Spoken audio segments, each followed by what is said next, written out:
দর্শক সবাই কেমন আছেন? আশা করি ভালো আছেন। আজকে ২৮ ডিসেম্বর রবিবার। আপনারা জানেন আজকে সারা বাংলাদেশে অষ্টম শ্রেণীর স্কলারশিপ পরীক্ষা অনুষ্ঠিত হচ্ছে। ৪ দিনব্যাপী এই পরীক্ষা চলবে আগামী ৩১ ডিসেম্বর পর্যন্ত। আমরা একটি কেন্দ্রের সামনে দাঁড়িয়ে আছি। এই কেন্দ্রটির নাম হচ্ছে বাগেরহাট সরকারি বালিকা উচ্চ বিদ্যালয়। আপনারা হয়তো জেনে থাকবেন প্রায় ১ যুগ পর আবার অষ্টম শ্রেণীর বৃত্তি পরীক্ষা এটা সরকারিভাবে শুরু হয়েছে। আপনার কি ছেলে না মেয়ে পরীক্ষা দেয়? কোন স্কুল থেকে? গার্লস স্কুল থেকে। এই স্কুলে? আচ্ছা আচ্ছা। মোট কত পরীক্ষার্থী এখানে এই কেন্দ্রে? ৮২৪ জন পরীক্ষা দিচ্ছে বিভিন্ন স্কুল থেকে, সদর উপজেলার সব স্কুল, তাই তো? আমরা এখন দাঁড়িয়ে আছি বাগেরহাট সরকারি বালিকা উচ্চ বিদ্যালয়ের সামনে।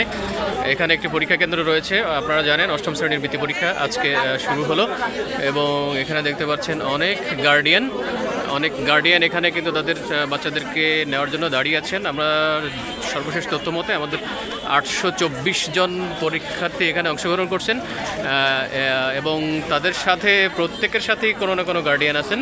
আবার একজন গার্ডিয়ান আমাদের সামনে আছেন। দাদা, আপনার নাম কি? আমার নাম বিপুল কুমার সরকার। আপনার কি ছেলে না মেয়ে পরীক্ষা দিচ্ছেন? কোন স্কুল থেকে? বয়েজ স্কুল থেকে। আরেক ভাই আছেন। ভাই, আপনার নাম? মোহাম্মদ শহীদুল ইসলাম। আমার ছেলে পরীক্ষা দিচ্ছে বয়েজ স্কুল থেকে। দর্শক, আপনাদের জানাতে চাই যেমন উচ্ছ্বাস ছিল পরীক্ষার্থীদের মধ্যে, তেমনি একটা উচ্ছ্বাস আমরা লক্ষ্য করছি গার্ডিয়ানদের মধ্যেও। তারা খুব আগ্রহ সহকারে এবং একটা উৎসমুখর পরিবেশে এই পরীক্ষা কেন্দ্রের সামনে তারা এখানে জড়ো হয়েছেন তাদের বাচ্চাকে নিয়ে যাবার জন্য। বাচ্চারা পরীক্ষা দিয়ে বের হবে, তো সেই মুহূর্তে বিশৃঙ্খলা এড়াতে এবং শৃঙ্খলা বজায় রাখতে আমাদের এখানে নিরলসভাবে স্বেচ্ছায় কাজ করে যাচ্ছেন আমাদের আবু বকর ভাই। তিনি মূলত এই ক্রাউডটাকে সামলাচ্ছেন। এখানে সরকারি বাহিনীর যে নিরাপত্তা সংস্থার যে কর্মীরা আছেন তারা হাতে গোনা সংখ্যায় অনেক কম, যার কারণে এবং তারা বেশিরভাগই হলের বাইরে ডিউটি করছেন। এখানে আবু বকর নামে একজন আছেন এখানে স্থানীয় বড়। আলহামদুলিল্লাহ, বাগেরহাটের প্রত্যন্ত অঞ্চল থেকে যারা এসছে তাদের প্রত্যেকের প্রতি আমরা ধন্যবাদ জানাচ্ছি, অভিনন্দন জানাচ্ছি।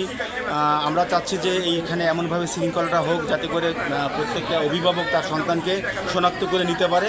যদি গেটের কাছে সবাই হুমড়ি খেয়ে বসে তাহলে দেখা যাচ্ছে ৫০ জন অভিভাবক বাচ্চাদেরকে দেখতে পারবে, একটা দুর্ঘটনাও হয়ে যেতে পারে।